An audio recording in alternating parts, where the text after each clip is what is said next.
নমস্কার, আমার চ্যানেলে তোমাদের সবাইকে স্বাগত। আজকের গল্প বিন্দি পিসির গোয়েন্দাগিরি, সৌরীন্দ্রমোহন মুখোপাধ্যায়। বিকেলবেলা দল বেঁধে সবাই বেড়াতে বেরিয়েছিল। ফিরতে প্রায় সন্ধে হয়ে গেল। চওড়া দরদালানে পেট্রোম্যাক্স জ্বেলে দেওয়া হয়েছে। তারই আলোয় বসে শৌখিন কাঁথায় পদ্মফুল তুলছেন বিন্দি পিসি। এ তাঁর একটা শখ, জীবনের একমাত্র শখই বলা চলে। 1 বছর 2 বছর ধরে একখানা কাঁথা সেলাই করেন, তারপর সেখানা দিয়ে দেন কোনো আপনজনকে। যে পায় সে ভাগ্য বলে মানে।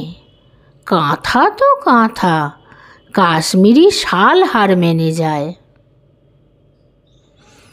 আপনার জনের ভিতর এই ভাইপো ভাইজি কটি। ওর 3টি ভাই।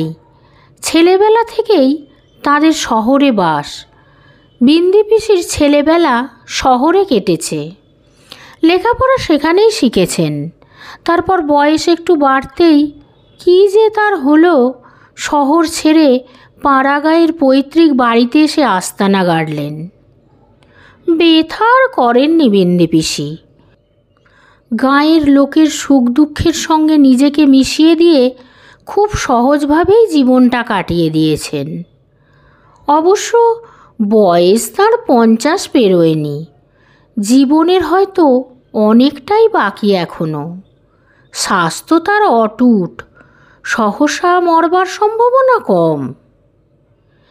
এ বাড়িতে বিন্দি পিসি বাস করেন 2টো চাকর আর 2টো ঝি নিয়ে।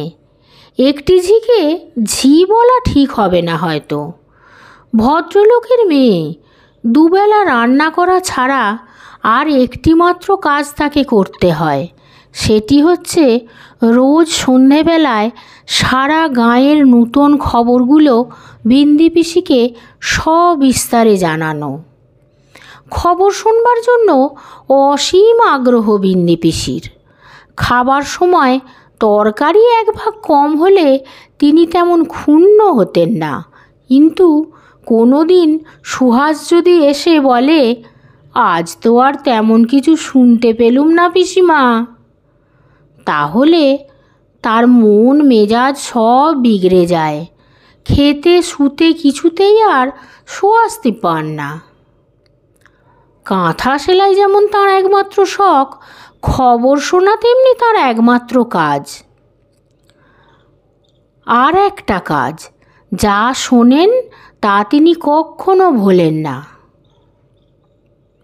এবার এই পুজোর মরশুমে ভাইপো ভাইজিরা সবাই এসে জুটতে পারেনি। অনিশ কানাডা গেছে, নীলা জাপানে। দেশে থাকলে পিসিমার বাড়িতে পুজোর সময়টা 2 দিনের জন্যও আসবে না এমন ভাইপো ভাইজি বিন্দি পিসির একটিও নেই। সবাই ওরা দারুণ ভালোবাসে ওকে। বেরিয়ে এসেই একে একে ধপাস করে বসে পড়ল ওরা বিন্দি পিসির সামনে। সুহাস তৈরি ছিল। 1 পেয়ালা গরম চা আর 1 প্লেট নিমকি কচুরি তখনই ধরে দিল প্রত্যেকের সামনে। কিন্তু রাত 10টা পর্যন্ত সময় কাটে কি করে? অজয় জিজ্ঞাসা করে রেবাকে। আমি কিন্তু আজ আর গান গাইতে পারবো না। সবার আগে থাকতেই সাবধান হয় রেবা। গলা আমার ধরে আছে। 2-একটা গল্প টল্প হোক না, প্রস্তাব করে সমীর। সে লেখক মানুষ, যে কেউ যে কোনো গল্প করুক, ও তা থেকে প্লট পেয়ে যাবে একটা। তা বলে ভূতের গল্প নয়। আগে থাকতে আপত্তি জানায় রেবা। সে নামকরা অধ্যাপিকা, কিন্তু রাত্রিরে ভূতের নামে এখনও তার গা ছমছম করে। এতক্ষণে বিন্দি পিসি বললেন, আমার বাড়িতে যখন তোরা এসেছিস, তোদের সময় যাতে আনন্দে কাটে আমারই তো দেখা দরকার। আমি বলি, ভূতের গল্প বাদ দিয়ে অন্য গল্প হোক।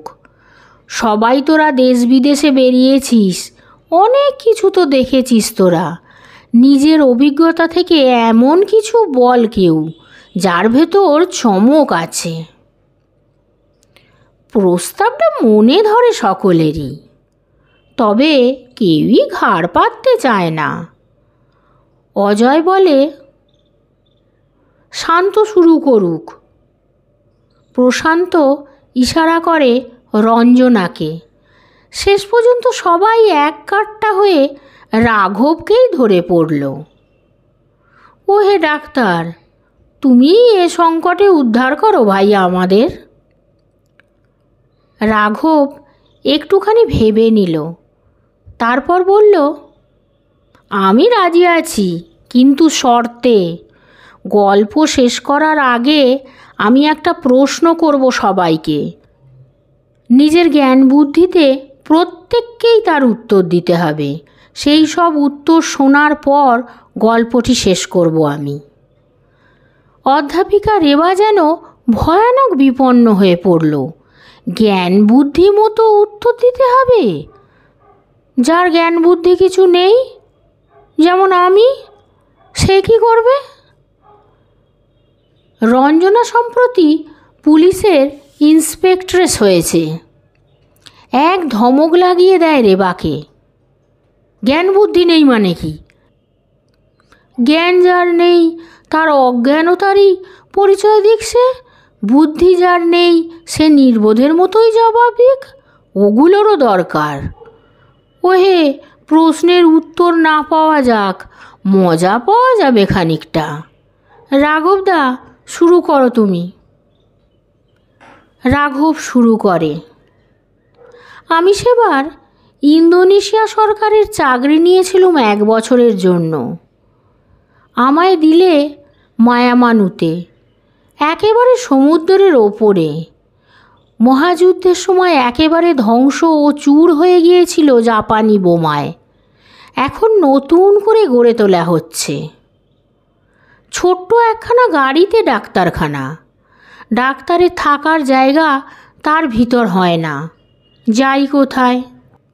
একটা ভালো হোটেল গড়েছে ওখানে এক চীনে কোম্পানি। আমি সেখানেই ঘর নিলুম একখানা। হোটেল অবশ্য স্থানীয় লোকদের জন্য নয়। তাদের হোটেলে থাকার দরকার নেই, পয়সাও নেই। হোটেলটা হয়েছে যারা বেড়াতে যায় তাদের জন্য। মায়ামানুর সমুদ্রতীরটি স্নানের পক্ষে আদর্শ জায়গা। মালয়, জাভা, সুমাত্রা থেকেও শৌখিন লোকেরা সমুদ্র স্নানের জন্য মায়ামানুতে আসে। 2-4 মাসও থাকে। হোটেলই বা চলবে না কেন? স্থায়ী বাসিন্দা আমি একাই। বেশ স্বাস্থ্যকর জায়গা, খাওয়ার জিনিসও বেশ মেলে। বেশ আনন্দেই আছি। একদিন ডাক্তারখানার কাজ সেরে সবে হোটেলে আসছি। নিজের বড় হলটার এক পাশে ম্যানেজারের অফিস, তার এক পাশে ওপরে ওঠবার সিঁড়ি। আমি সিঁড়ি দিয়ে উঠছি, হঠাৎ কানে এলো, yes, we are from Calcutta. Calcutta? দাঁড়িয়ে পড়লুম সিঁড়িতে। স্নানার্থী যারা এখানে আসে তারা কাছাকাছি দেশগুলোরই লোক। কলকাতা থেকে কেউ এসেছে এমন তো এ কমাসে দেখিনি। স্নানের জন্যও নয়, নিছক বেড়ানোর জন্যও নয়। কলকাতার লোক তো নয়ই। আমার অত বড় ভারতবর্ষটির কোনো জায়গার কোনো লোককেই এখানে দেখিনি আমি এ যাবৎ। আমার নাম ভবতোষ রায়, ইংরাজিতে বলছে ওদের একজন। চীনে ম্যানেজার ইংরাজি বোঝে এবং বলতে পারে। না পারলে আমিও থাকতে পারতুম না এ হোটেলে। আর আমার নাম রামতনু সেন, বলছে আর একজন। তাকিয়ে দেখলুম বই কি, বাঙালি, কলকাতার লোক, থাকবে হয়তো কিছুদিন। বাংলা কথা বলতে পারবো অনেক দিন পরে। আনন্দের কথা বই কি। দুজনেই যুবক, মাথায় প্রায় সমান সমান, রঙও প্রায় একরকম শ্যামলা। সিঁড়ি থেকে মুখ একজনেরও ভালো করে দেখতে পেলুম না।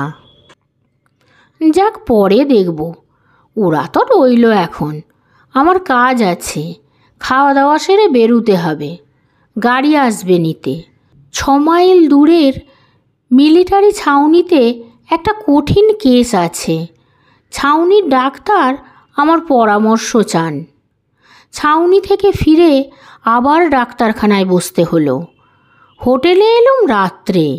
নবাগত বাঙালির সঙ্গে আর তখন দেখা হলো না, তবে ম্যানেজারের মুখ থেকে ওদের কিছু খবর পেলুম বটে। ভবতোষ রায়ই পয়সা দেনেওয়ালা, রামতনু সেন তার সঙ্গী বা কর্মচারী বা বেতনভোগ বন্ধু বা ওই রকম একটা কিছু হবে। পাশাপাশি দুটো ঘরই ওরা নিয়েছে বটে, কিন্তু একটা A ক্লাস ঘর, অন্যটা C ক্লাস। আমারও মনে পড়ল, সিঁড়ি থেকে দেখবার সময় ওদের পোশাকেও মূল্যগত তফাৎ আমার চোখে পড়েছিল। রাত্রেও আলাপ হলো না। যাক, কাল হবে। সকালে আমার সময় হয় না, কোনো রকমে প্রাতরাশ সেরেই ডাক্তারখানায় ছুটতে হয়। ছুটি হয় লাঞ্চের মুখোমুখি 12টা নাগাদ, কিন্তু সময় করে নিলুম সেদিন।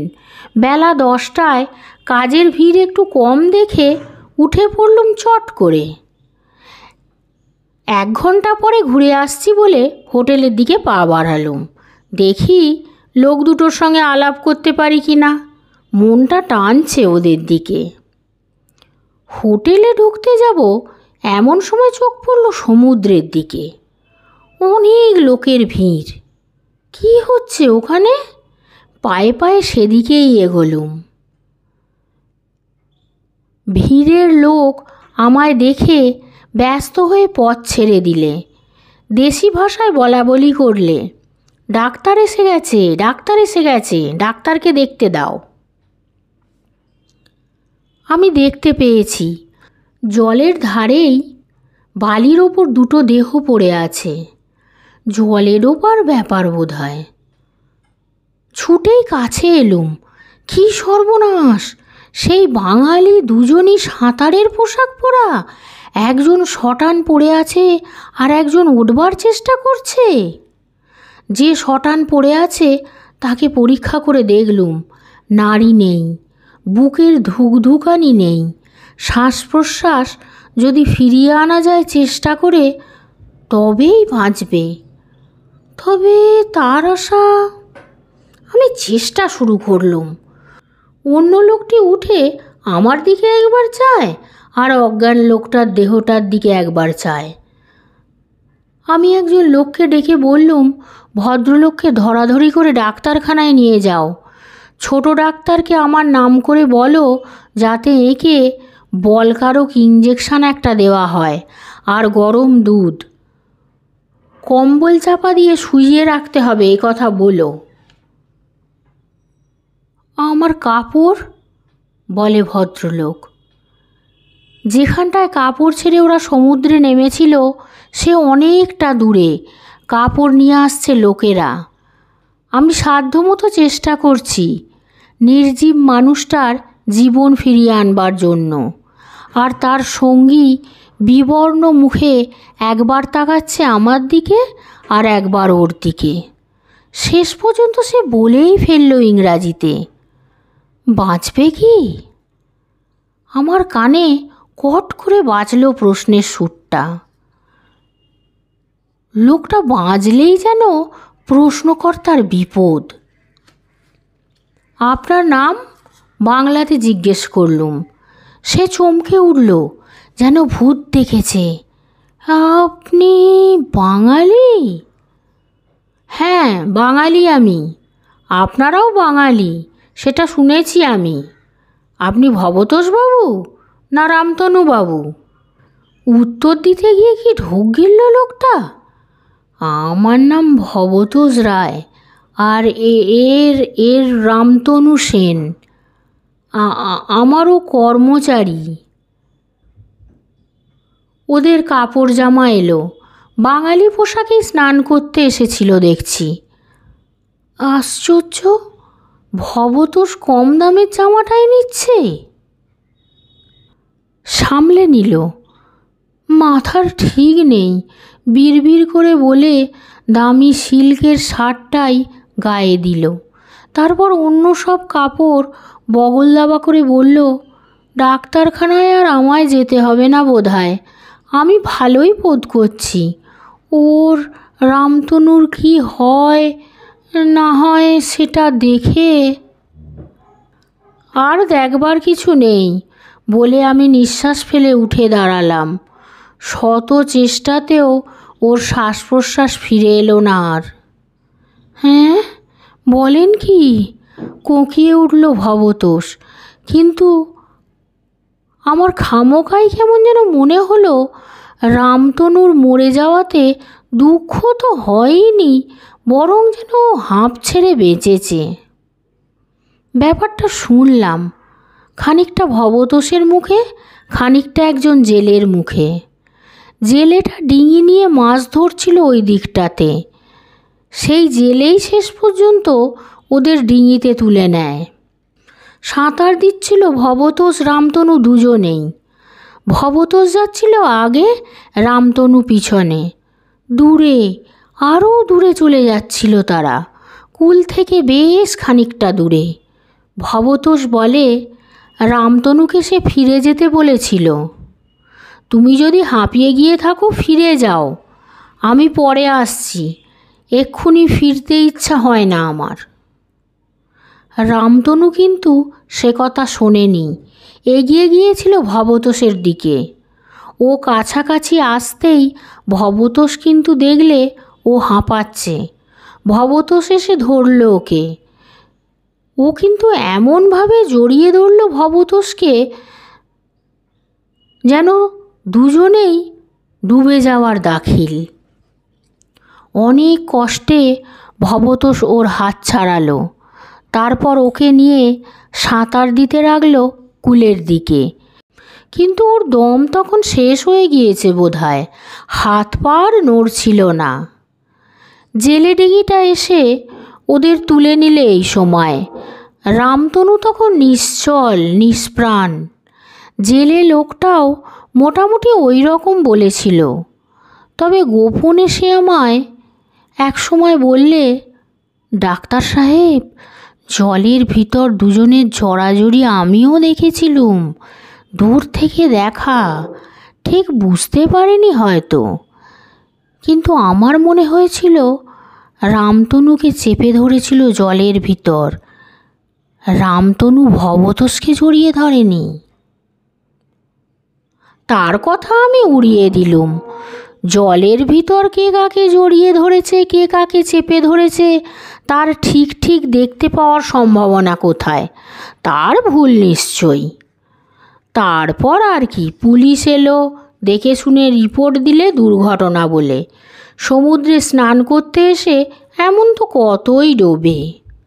ভবতোষের জবানবন্দি ছিল এই রকম, সংসারে কেউ নেই, দেদার টাকা, দেশ ভ্রমণের ইচ্ছে হলো, একেবারে একা যাওয়া যাবে না, আধা ভৃত্য আধা বন্ধুগোছের অল্প লেখাপড়া জানা কোনো ভদ্র সন্তানকে সঙ্গে নিয়ে যাবে। লোকের জন্য বিজ্ঞাপন দিতে ওই রামতনু এলো। পাকিস্তানের ফরিদপুরে বাড়ি। পাকিস্তানের লোকেদের উপর একটু পক্ষপাত আছে, কারণ তিন পুরুষ কলকাতার বাসিন্দা হলেও আদিবাস ছিল ওদের ময়মনসিংহে। কথায় একটু টান এখনও আছে, যদিও পাকিস্তানের সঙ্গে সম্পর্ক 50 বছর থেকে নেই। চাকরি বাকরি করেছে, সুপারিশ চিঠিপত্রও ছিল। ওকে বহাল করার মাসখানেক পরেই এই দিকপানে বেরিয়ে পড়ে। রেঙ্গুনে এসে মায়ামানু জায়গাটির সুনাম শোনে। সাঁতারের ঝোঁক বরাবর আছে, সেই সাঁতারের নাকি খুব সুবিধে মায়ামানুতে। এখানে আসতেই প্রথম দিনেই এই বিপদ। ভবতোষ বড় যেন মুষড়ে পড়ল এই দুর্ঘটনায়। প্রায় আমার কাছে ওষুধ চায়, ঘুম হয় না বলে। সত্যি কথা বলতে কি, আমার মনে একটু সন্দেহই ছিল। এই বলে সন্দেহ ছিল যে জেলের কথাটা মিথ্যে নাও হতে পারে, অর্থাৎ ভবতোষ জলের ভিতর চেপেই মেরেছে রামতনুকে। আমি যখন রামতনুর দেহে প্রাণ ফিরিয়ে আনার চেষ্টা করছিলুম সেদিন, তখন ভবতোষের ভাবভঙ্গি ঠিক স্বাভাবিক ছিল না। বিশেষ করে সে বাঁচবে কি, প্রশ্নটার সুর ছিল একান্ত বেসুরো। জেলেটার সম্মুখে তার কথা আমি উড়িয়ে দিয়েছিলুম বটে, কিন্তু মনে মনে তা নিয়ে আমি তোলপাড় করেছি অনেক। তাই ভবতোষ যখন ঘুম হয় না বলে ওষুধ চাইল, আমি ওর চোখের দিকে তাকিয়ে বললুম, ঘুম না হওয়ার কারণ হতে পারে বিবেকের দংশন। ভবতোষের মুখটা হঠাৎ কালো হয়ে গেল। আমার বিবেকের দংশন হতে যাবে কিসের জন্য? কি করেছি আমি? এই বলে সে পিছন ফিরে চলে গেল, ওষুধ আর নিলে না। কয়েকদিন পরেই সে কলকাতায় ফিরল।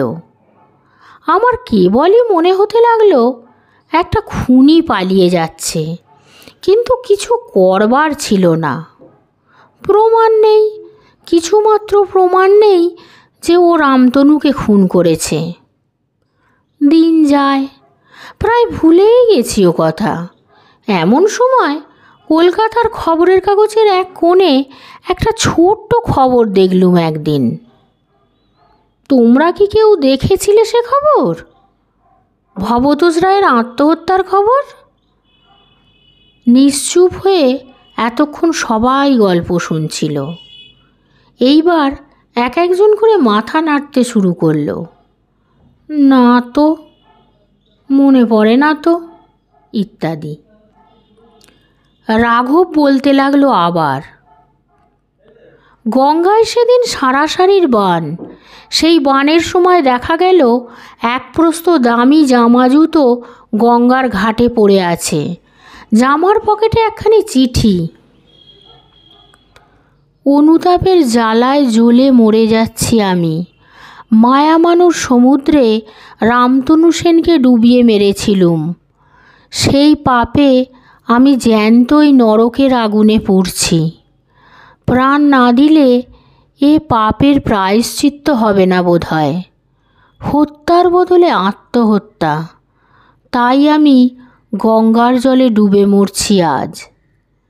ইতি ভবতোষ রায়। একসঙ্গে 6টা কণ্ঠ থেকে রব উঠল। রেবা, রঞ্জনা, অজয়, প্রশান্ত, সমীর, অভিজিৎ, একসঙ্গে সবাই বলে উঠল। বিন্দি পিসে একবার চোখ তুললেন কাঁথার সেলাই থেকে। সে চোখে দুঃখের বা আফসোসের লেশমাত্র নেই, বরং আছে একটুখানি চাপা কৌতুক। বাবা রাঘব, ভবতোষের দেহটা কি পাওয়া গেল, না বানে ভেসে মায়ামানুর সমুদ্রে গিয়ে পড়ল ওটা? জিজ্ঞাসাটা বিন্দি পিসিরই। সবাই হতবাক। হতবাক হওয়ার কারণ 3টে। প্রথম, বিন্দি পিসি যে গল্পটাতে কান রেখেছেন এ কথা কেউ ভাবেনি। সকলের ধারণা তিনি এক মনে কাঁথা সেলাই করে চলেছেন। দ্বিতীয়ত, এরকম একটা সঙ্গত প্রশ্ন একমাত্র তাঁর মাথাতেই এলো এবং অন্য কারোর মাথাতেও এলো না। তৃতীয়ত, ওর প্রশ্নের ধরনটাই কেমন যেন বিদ্রূপে ভরা। গোটা জিনিসটাই যেন ওর কাছে একেবারে একটা নিছক ধাপ্পা। যাই হোক, উত্তর দিলে রাঘব, না, দেহটা পাওয়া যায়নি। যাবে না জানতুম। বেশ, বলো গল্প, বলে আবার সেলাইতে মন দিলেন বিন্দি পিসি। রাঘব বলে যায়, আর বেশি কিছু নেই গল্পের। পুলিশ তদন্ত হলো। মায়ামানু থেকে ফিরে ভবতোষ কোনো এক হোটেলে থাকত। আত্মীয় বলে তার কেউ ছিল না, বন্ধুদেরও বর্জন করেছিল। মোটা মোটা টাকা প্রায়ই ব্যাংক থেকে তুলত, ব্যাংকের টাকা শেষ করে দিয়েছিল প্রায়।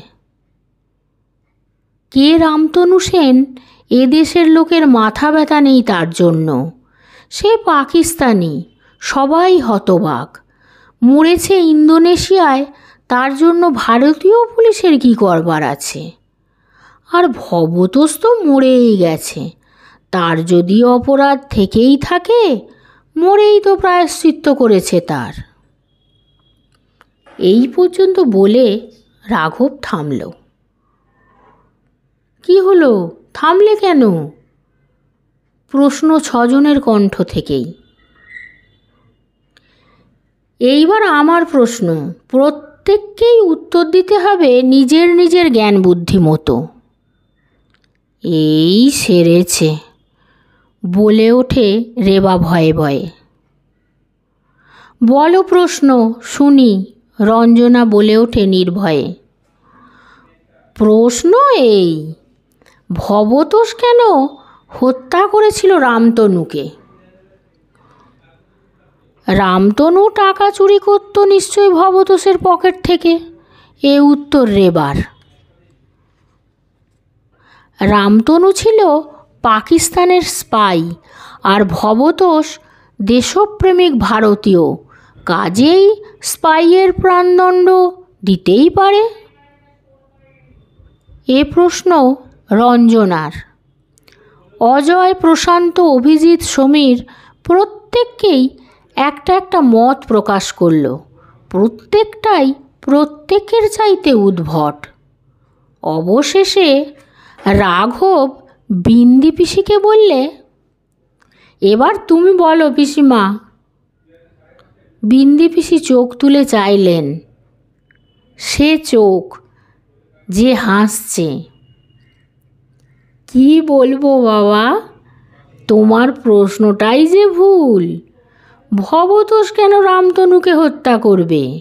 আগাগোড়াই ভুল। খুন করেছিল রামতনু ভবতোষকে, ভবতোষ রামতনুকে মারেনি। সবাই বসেছিল, এক লাফে উঠে দাঁড়ালো সবাই, শুধু রাঘব বাদে। কি অদ্ভুত, আজগুবি, পাগল ইত্যাদি মন্তব্য। তাদের থামালো রাঘব। পিসিমাই ঠিক বলেছেন, রামতনু মরেনি মায়ামানুতে, মরেছিল ভবতোষ। এবং গঙ্গার ঘাটে কেউ ঝাঁপ দেয়নি। পোশাকটা গঙ্গার ঘাটে ফেলে একটু সাঁতরে গিয়ে আগের থেকে বন্দোবস্ত করা নৌকায় বসেছিল ভবতোষ বেশি রামতনু। সে রামতনু এখন পাকিস্তানের ফরিদপুর শহরে বহাল তবিয়তে বড় মানুষই করছে। আমি দেখে এসেছি তাকে। কি করে দেখলে? ছজনের প্রশ্ন একসঙ্গে। দৈবাত ঢাকা যেতে হয়েছিল সরকারি কাজে। রামতনুর বাড়ি ফরিদপুর, এটা মনে ছিল আমার। কি করতে যাচ্ছি সে সম্বন্ধে কোনো স্পষ্ট ধারণা না নিয়েই চলে গেলুম ঢাকা থেকে ফরিদপুর। সেখানে আমার সহপাঠী আজিম সিভিল সার্জন। আমার গল্পটা শুনে সে বললে, রামতনু নয়, তবে ইয়াকুম শেখ কলকাতায় গিয়েছিল নেংটি পরে, ফিরে এসেছে লক্ষ্যবতী হয়ে বছর তিনেকের ভেতর। তাকে তুমি দেখতে পারো। আজিমই দেখার সুযোগ করে দিলে। ইয়াকুবকে নেমন্তন্ন করলো চায়ে। আমি আড়াল থেকে দেখলুম। যাকে ভবতোষ বলে জানতুম মায়ামানুতে, সেই বটে। আজিমই পরামর্শ দিলে, এ নিয়ে হইচই করে লাভ হবে না কিছু। রামতনু যে ভবতোষকে খুন করেছে, কিংবা ইয়াকুবই যে রামতনু, এর কোনোটাই প্রমাণ করা সোজা হবে না, কারণ দেশ আলাদা, পুলিশ আলাদা। কাজেই আমি ফিরে এলুম কলকাতায়। তখন সবাই ধরে বিন্দি পিসিকে। তুমি বুড়ো মানুষ, জন্ম কাটালেই অজ পাড়া গায়ে, এত সহজে এই কঠিন সমস্যার সমাধান তুমি কি করে করলে? মুচকি হেসে জবাব দেন বিন্দি পিসি, এ তো সাধারণ কথা। ভবতোষ মনিব বড়লোক, রামতনু চাকর গরিব। রামতনুকে মেরে ভবতোষের লাভ কিছু নেই, ভবতোষকে মেরে রামতনুর লাভ হতেও পারে, যদি সে ভবতোষ বলে চালিয়ে দিতে পারে নিজেকে। পিসিমা একটু থেমে আবার বলতে শুরু করেন, মানুষের চরিত্র সব জায়গাতেই এক। আমার এই রাধিকেপুর গ্রামের প্রত্যেকটা মানুষ কখন কি করছে খবর রাখি আমি। হাতে তো কাঁথা সেলাই ছাড়া কোনো কাজ নেই আমার, তাই ওই খবরাখবর নিয়েই থাকি। সুহাস সারা বিকেলটা বাড়ি বাড়ি ঘোরে আমায় সব খবর এনে দেওয়ার জন্য, এটি ওর বড় কাজ। কাজেই লোক চরিত্র আমি খানিকটা জানি। সবাই কান খাড়া করে শুনছে পিসিমার কথা। এখন এই রাধিকেপুর গ্রামেই বছর 5 আগে ঘটনা ঘটেছিল একটা। হরিলাল ঘোষ হঠাৎ মারা গেল। কথা উঠল বিষ খাওয়ানো হয়েছে। পুলিশ এলো, মরা কাটলো, বিষ সত্যিই পাওয়া গেল। এখন খেয়ে বিষ দিল। শত্রুর তো তার দুনিয়ায় কেউ ছিল না। তবে প্রশ্ন করে রঞ্জনা, পুলিশের ইন্সপেক্ট্রেস। সারা গ্রাম ওলট পালট। শেষকালে বেরুলো খবর, দুয়ারি মণ্ডল নতুন গায়ের দুধ পাঠিয়েছিল মনিবের পায়েস খাওয়ার জন্য। বীজ মেশানো একটুখানি দুধ, একজনের বেশি দুজনের তাতে পায়েস খাওয়া চলে না। তাই একা হরিঘোষই মরল, আর কেউ মরেনি। কিন্তু কেন? দুয়ারির স্বার্থ কী? হরিঘোষের বিস্তর জমি বর্গা চাষ করত দুয়ারি। ছেলেটা নাবালক, বউটা বোকা। হরি মরলে জমির ধানগুলো 15 আনাই নিজের ঘরে তুলতে পারে, এই আর কি। চাই কি জমিদারের ঘরে ঘুষ ঘাস দিয়ে মালিকানা সত্ত্বটাই পেয়ে যেতে পারে।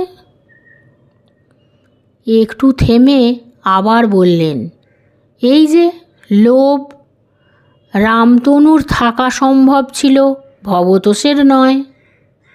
কাজেই